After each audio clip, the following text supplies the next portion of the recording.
Hey, Craig here, Diggs Rod Shop. It is January 5th, 2026, and I'm in the shop here today with Cassidy. You guys know Cassidy. He's shop foreman here at Diggs Rod Shop, and not only does he do a lot of the fab work, but he does the upholstery work and just about anything and everything that we need him to do, especially working on this 1936 5-window Plymouth Coupe. And so we'll do a little bit of a video today. Later on, we'll do a road trip with it. Maybe not a road trip, but we're going to take it out and give it a run. We're going to work some of the bugs out of it, or if there's any bugs in it or not. Just run pretty good, isn't it, Cassidy? Yeah, so far it's running good. We got about 50 miles or so on it at this point. Awesome. Well, we're going to show you some of the custom things we did to it. Again, the paint is custom. We call that Lipstick Judy. That's named after the lady that owns the car, plus she wanted pink.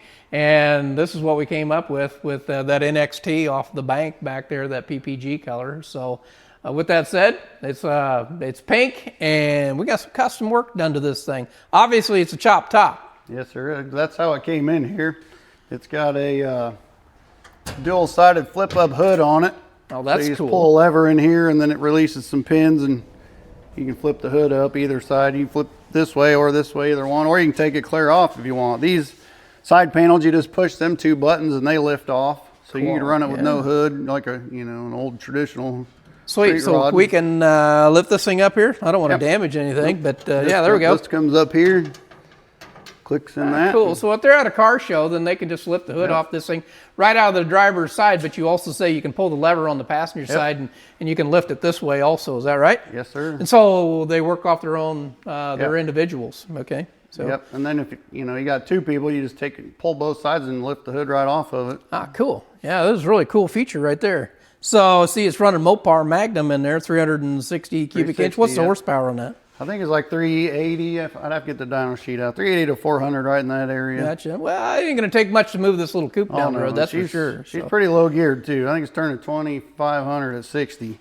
Yeah, so that's cool. That's cool. So show me what you've done up front here, because I know when this thing came in, that 36 Plymouth sits on pedestals for the headlights. So what'd you do there? Yeah, we took those off, and we just took the adjusters, and we lowered them down, and I redone the fender so it can sit flat on here. And then we used the hole just to run the wiring so you couldn't see it. It just looked a lot better. Otherwise, the headlights sat clear up here, and it was kind of obnoxious, to be honest with you. Yeah, it's a street rod, so that, and it's it's got smooth door handles, and we got a chop top. You're going to take some of that original stance away from it and make it custom. So yeah, custom set of headlights. Somebody had welded these flat where the bumper brackets used to come through, so we cut that all out and kind of made it more rounded to match the fender. All right, I remember the metal work that was done on that to just kind of give that. You know what? To the average person, they would never know what you did there unless you explained that to them, because the bumper brackets actually came through the fenders on this thing. We weren't going to run any bumpers on it, so we had to make no bumpers. It look right. Yep, it's street rod. It's got to be cool, sleek, and trim line. That's what it is. Speaking of trim, let's head around the corner here. And actually, before we do that, I was getting ready to talk about the upholstery. One of the major malfunctions on this thing when it came in is the fact that this front end was literally about 2 inches too long, wasn't it? Yeah, it's on an aftermarket chassis, and for some reason, I don't know what happened or where, but the front clip was sitting 2 inches too far forward. The engine training was all too far forward. So when they bought this hood kit, the hood only came to right here. Right.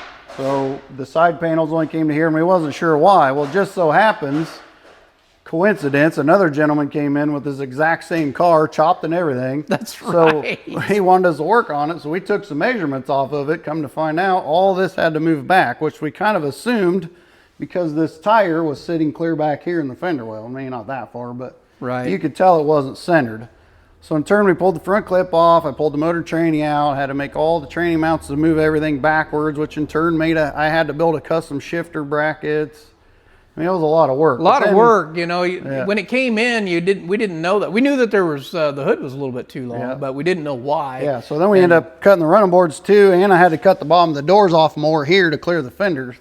As you move all that stuff back, of course, it affects everything. Yeah, it compounds is what happens. You start moving one thing, it moves everything. And so, hey, it looks really nice. I was checking the gaps out on that. Again, 3/16 is what we're looking for as far as, fit and finish, and it looks really nice. So let's move on into that interior. I'm going to go to the other side of the car, but I'm going to have the Lucas, our camera guy, just kind of focus on Cassidy right there. And Cassidy did the upholstery in this car. I will tell you that. He does most of our upholstery. Alan shares in it a little bit. Again, Alan, you guys know, is over in Iraq right now, and hopefully he'll be home in June. I'm looking forward to it. We're counting the days. So. Yeah, we're missing him, that's for sure. Yeah, we sure miss him. These seats are Pro cars, I believe. Yes, and Pro car. Yep, they came with the car when we got it. They were already here. I just recovered them. All this, she wanted pink stitching and everything, so we did a double stitch pink on black because that's kind of the look she was going for. The console is already made. I just had to kind of tidy it up a little, recovered it. The headliner in this thing was a pain. So if you go around that side, you might be able to see in here a little better. And I can kind of flip the seat up. Maybe you can get a little better. See how we wrapped all the back of the inside. And then I don't know if you can see it from over there, these little buttons right here, they're magnetic switches that turn the dome lights off and on. So when the magnets come together, it shuts the dome light off. You got a little lighted button there, up and down button there. This runs the trunk up. Oh yeah, we'll have to run that up and down when we get out back there. Yeah, just check that out. That's cool. And inside the trunk's all upholstered to match the inside of the car. Yeah, come on around, check that upholstery out in the trunk too. It don't go very high, but it does go high enough to get in it. Hey, it's enough to put a lawn chair in there, isn't it? Yeah, you're not going to go camping with it. You're going to throw all Ed's trophies in there, as he told me. Yeah, that's right. Ed wants a show car. That's what he wants. So, yeah, it looks like the battery's the only thing in the back there. So, that's cool. Very nice. Very nice. Check out that dash. I mean, we're running Dakota digital gauges. I did it column.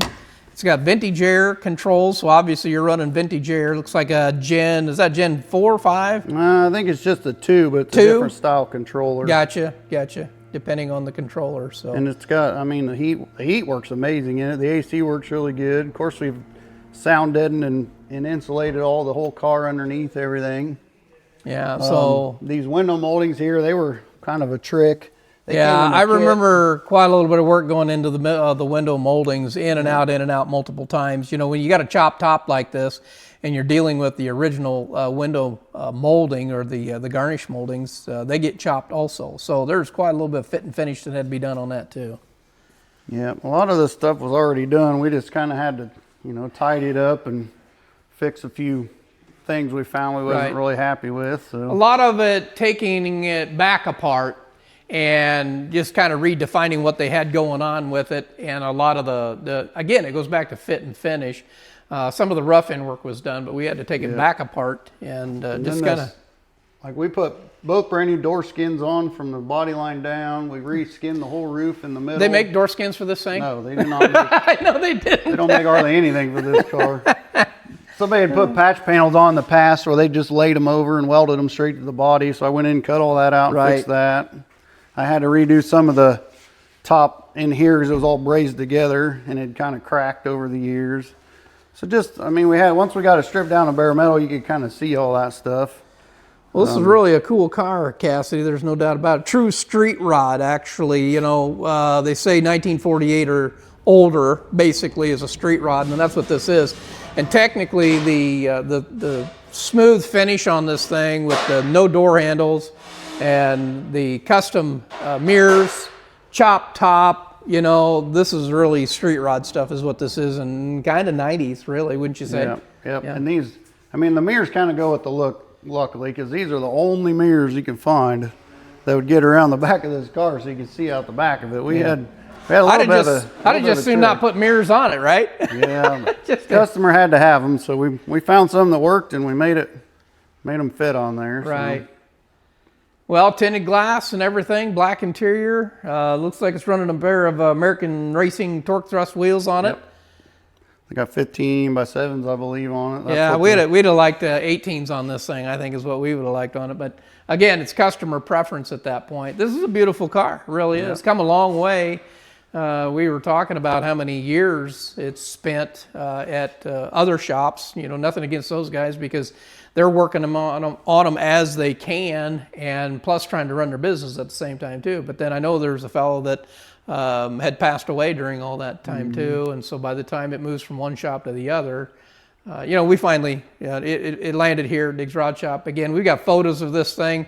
We took it all apart. We just kind of started from scratch, really. Yeah, there was a lot of metal work in this car. A lot of metal work in it, yeah. To get it kind of brought up to more of today's standards, I guess you Sure. would say. Well, we're going to guarantee the paint and the body work, Yeah. you know. And we won't paint over something we If don't I'm going to know. do that, I'm going to make sure we know some of the foundations. So that's kind of what happens with that. So we went back and redid quite a little bit of it and started not from scratch. We started from where they kind of left off. They had done a lot of work to it. There's no doubt about it. And that's kind of what the customer wanted. They didn't want to start completely over because of budget. But so some of the things are what was there, and we just kind of cleaned it and tidied it and made it work. Right. Some of the things we completely started over because it just wasn't going to work for the way we wanted to do. Well, the you car. can't leave a So- 2-inch hood gap back against that firewall, so that had to be fixed. And like the again, door, like being suicide doors, you got to have door locks. Well, there was no room in the door for an electric lock, so we had to put manual locks in it.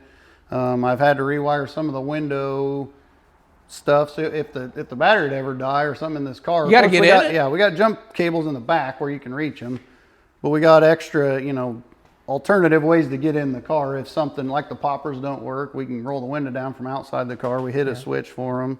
And again, that's kind of that 90s, you know, secret stuff, I guess to say, but kind of cool at the same time. There's no doubt about it. You don't see a lot of that happening right now being built. But these folks, you know, this thing started 22 years ago. So and then there's a lot of stuff that's just redundant, just in case, you know, just in case. What if this happens? You can't get in the car or that. So we added extra systems. So hopefully there's no scenario where they can't get in this car. Yep. Nobody wants to knock a window out to get into a car. Kind of like it had a 90s stuff. Everybody wanted keyless entry or keyless start. Well, they had one of those systems that was missing pieces. Yeah. That is no longer it's all discontinued parts. So I've done 2 keyless. We put a key switch in it. I ain't doing that again. I'm not doing it. Not at all. You get in, turn the key, and it starts. You don't have to worry about whether the box works or your little badge works or your key fob works or. Yeah, just trying to take the human error out of, or actually the mechanical error, because that stuff fails. Well, yeah, it does. We had one of those in our 52, and we had all kinds of trouble with it. So yeah, and if the fob goes dead, you're dead. You're dead in the water. Yeah, we took it out. We took it out of the trailer one time. The keys were in the office for like 2 weeks, and we had to relearn everything because it wouldn't start the truck because the key fob had been out of the truck for too long. That's right. So, going to get key start from here on out. That's for sure. So, well, that's the 36 5-window Plymouth Coupe, guys. There's our video, and we'll also do a cruise with it and show you how she runs out on the road, working the bugs out of it. But we're about to deliver this to the customer. Hey, would you pop that door for me so I get in? Woo-wee, check that out. All right. All right, we're going to have that door open for us. This is me and Cassidy.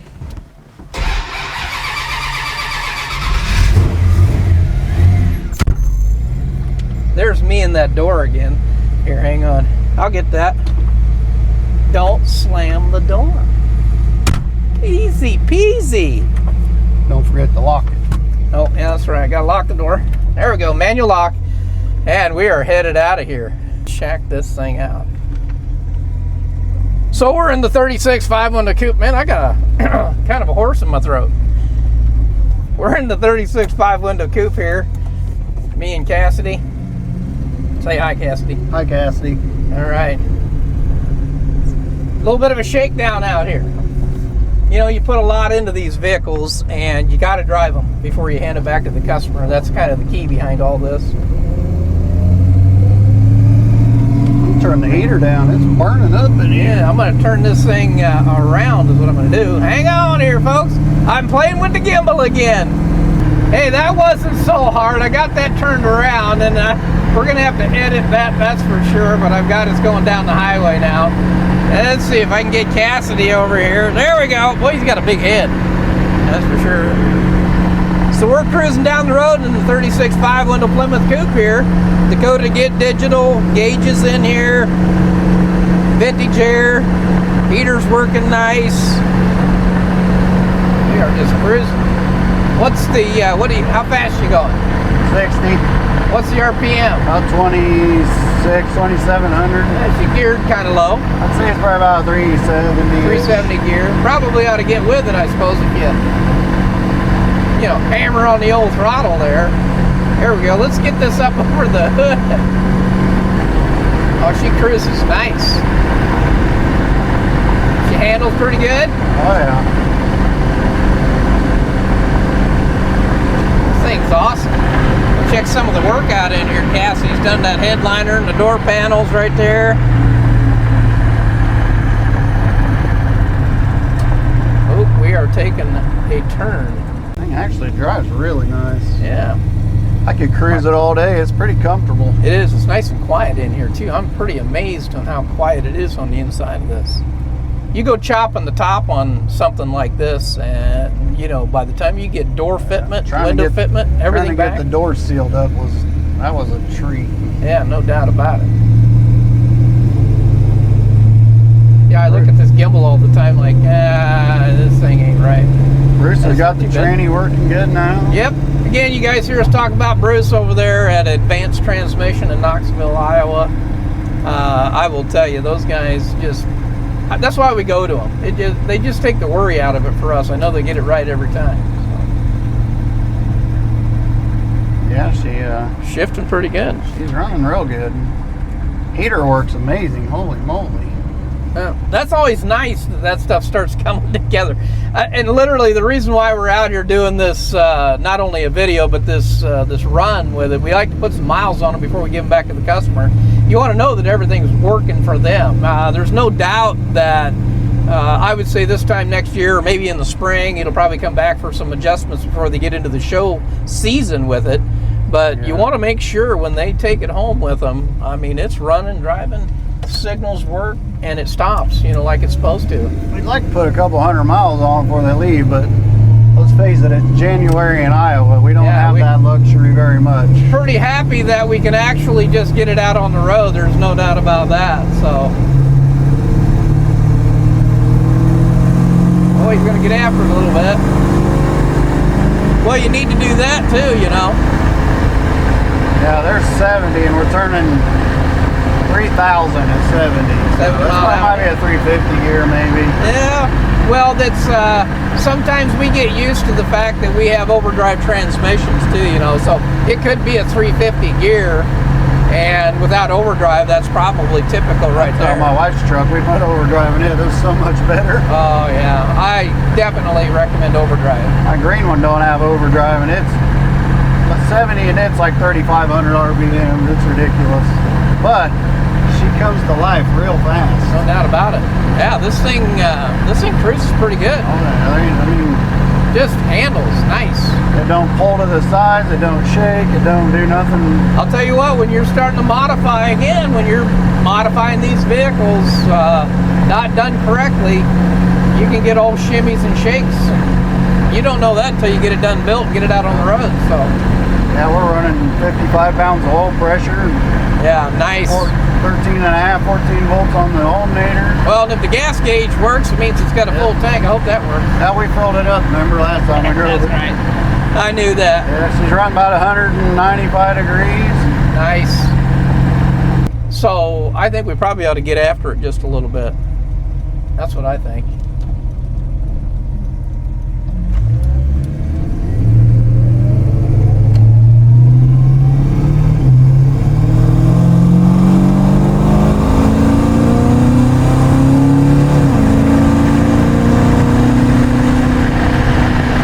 I think that's pretty good. He run it up to about 80 mile an hour. Again, no shakes, no shimmies, just riding nice.